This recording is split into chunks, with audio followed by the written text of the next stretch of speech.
Hey guys, welcome back to the channel. Today we're going to be doing a little walk around of the 2004 Chevy Colorado that we call Freebird. Haven't done a walk around video in a little while, so I just want to go ahead and keep you up to date with all that I've done and anything I've added new since the last video. Please forgive me if some of the camera angles aren't optimal. They should all be okay. A little bit about this truck. This is a, like I said, 2004 Z71 Colorado. It is lifted about 4 inches approximately. I'll get more into that later. So I'm going to go ahead and dive into the video. Don't want this one to be too long. Starting off with the front end, I've recently taken the bumper and this chin area right here with the fog lights in it. I've repainted that. I repainted again the bumper, more of a satin glossy-ish black. I've taken the bow tie right here, painted it black. That was done earlier on. Something new is I've added these clear headlights. I got these off eBay. They're like 85 bucks. They're cheap headlights. You get what you pay for, but I mean, they are awesome. Like, the level it adds to the truck versus the old yellowed headlights. I'd recommend these to anybody. I do have Sylvania LED bulbs in the headlights there for the brights. And I have some LED fog lights down here. I do have a plate there, as you see. That kind of goes to the aesthetic of the truck. But yeah, front end looks a lot better than it did. Moving around to the side. I did make a video about putting Toyota wheels on Colorados. I've been running these 17-inch Toyota wheels from a 03 to 09 4Runner, I believe, on 33 Nittos. In the front here, there is a wheel spacer. It's a 1/2-inch wheel spacer. It's hard to see, but it's right there. It's just a small one. You don't need like new studs or anything like those bigger wheel spacers. The torsion bar cranking this brought the tires in some more, and the very positive offset of these Toyota rims made it rub fairly bad with these bigger tires. As you can see, it still rubs a little bit on the sway bar there, and it was rubbing back there in that little indention, but it doesn't anymore with those spacers. So it rubs way less with those spacers on there, so I'd recommend those spacers. I believe they're about $25, so definitely worth it. It didn't take me long to get on. I believe you want at least 8 turns on the lug nuts with spacers, and this just meets that requirement. I think it's like 8 1/4. So they've been good so far. I think the wheels make a difference. I would like to take the Toyota emblems and put Chevy emblems on there at some point, but we'll see how that goes in the future. I also have put Skyjacker 3 to 5-inch lift shocks. It's difficult to see, but they're definitely there. These are the Hydro 7000s in the front. They were about $115. Made a big difference with the torsion bar lift.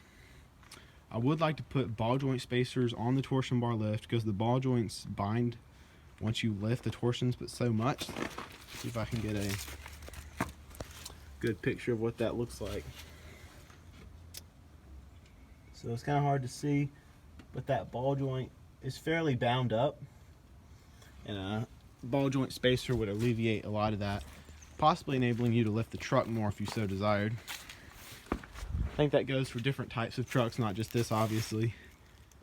I was looking at putting some tint on the windows up front and on the windshield, like a brow, like down to the AS1 line.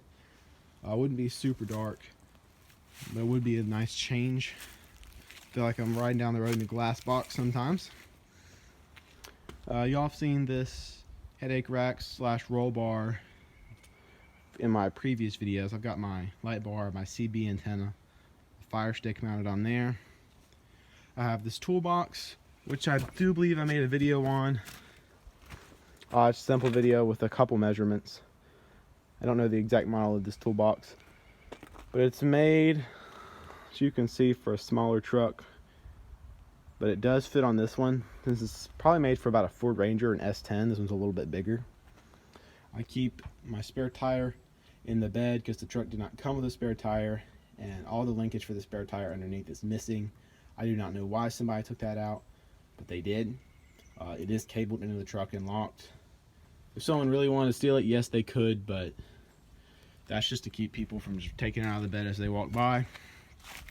Obviously, same case with the wheels back here. I do have a flag mounted up on here. It's just a simple mount, a bolt through the bottom hole and a bungee cord holding it on, so it has a little bit of flex. It's not rigid. I'll take the flags off sometimes. I'll change them out. I just like having flags. I did put new taillight lenses. These were about $65 on eBay, I believe. They got a little bit of dirt on them, but they made a big difference.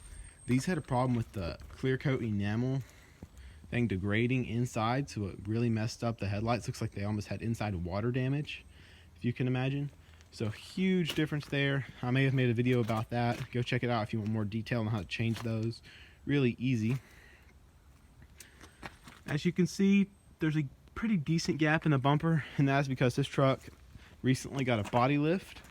I was looking at body lifts, and a Zone off-road body lift that was about 1.5 inches, I believe, was $260 for this truck. And I don't know how much you know about body lifts, but that's absolutely ridiculous. So I took matters in my own hands and made my own body lift. As you can see, there's definitely a gap there. The body lift I made was out of hockey pucks and extended bolts. If someone wants to comment and ask how I did it, I'll post you a link of the 355 Nation forum that I got the idea from. As you can see there's a hockey puck, which is basically the same thing as a lift puck. And so it definitely made a difference in the truck. There's different body mounts, but you can see that shiny bolt right there. Had to get new extended body mount bolts. Other than the bolts and the pucks, you had to drill the pucks out. It was a pretty simple install. It took me a few hours. I'd say about 2.5 actually. But for a one-man show doing a body lift, it was not that bad. Definitely made an impact on the ride height. I think it was just over 1 inch in total. You can see the gap in the bumper. I'm not crazy about the body gaps, but if it's only 1 inch, you're not really going to notice it that much. So it's just enough to give it a little bit of a boost, but nothing too crazy. This truck also has about a 3-inch shackle lift, I believe, and about probably a 2 3/4 inch to 3-inch torsion bar crank.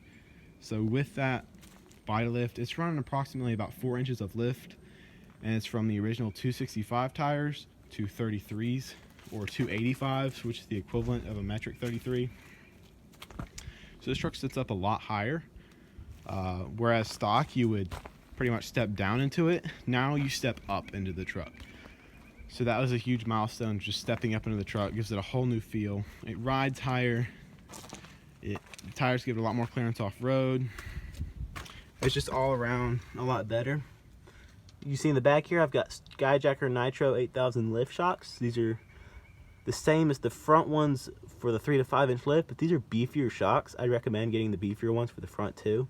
If I could go back in time, that's what I'd do. I play around with the exhaust all the time. As you can see, there's a rusty muffler back there, but that is something I found on the side of the road. I figured I'd put on there. It took me a few minutes, so I'm just experimenting with that. It sounds pretty good. Sorry for the finger in the camera. Taking a look at the inside, it's fairly clean right now. There is a cigarette hole in the seat here that bothers me. That was there when I bought the truck. I didn't put that there. In the back, nothing crazy, just some miscellaneous items. If you want me to do a video on what I keep in my truck and in my toolbox, feel free to ask me in the comments. I'd be more than happy to do so. The truck has a Bluetooth radio. It's just a cheap regular radio, but it does the job pretty good. It has a Cobra CB in here, a smaller CB, and it has this organizer / cup holder thing in the middle. Besides that, there's nothing too crazy going on with the interior. It's pretty standard. It gets the job done. Not a ton of room once you have more than 2 people, but it gets around pretty good. This truck has 237 plus thousand miles, so it's definitely been put through its paces. It's been going pretty good so far. Transmission was rebuilt at 198,000, so we'll see how much longer that lasts. Hopefully it lasts a lot longer. But yeah, this is basically the truck as it is now. This is basically where I want it. To keep it somewhat in the budget range, I have about $5 grand in this truck. So one thing you have to remember is when you put money into a truck, when you go to resell it, you're not going to get all that money back out of it. That's just how it is. So I'm not going to buy a 4-inch suspension lift that is $1,500. It's not worth it to me. It's not worth it at all. If I go to resell this truck, it's not going to bring but just a little bit more possibly than what I've got in it, or less, which is very likely. So I'm trying to keep it on the budget end-ish of things. A couple things I'd like to do is add rain guards to the windows. But really, there's nothing major left I want to do with this truck. I've done most of it. I thought about putting some sort of grill guard, push bar, bull bar on the front, but I decided against it. The little eBay push bar things, or brush bar, whatever you want to call them, those are neat, but I don't like how they come down so low. They make the truck look lower. I'm not crazy about those. But let me know if you have any questions. Sorry if the camera angles were bad, but just holler at me if you want to get any more videos on this. Just like I said, let me know in the comments. I try to reply to all my comments, or as many as I can get to, so please let me know. Please like the video and please subscribe if you enjoyed. If you didn't enjoy, please dislike the video. Have a good day.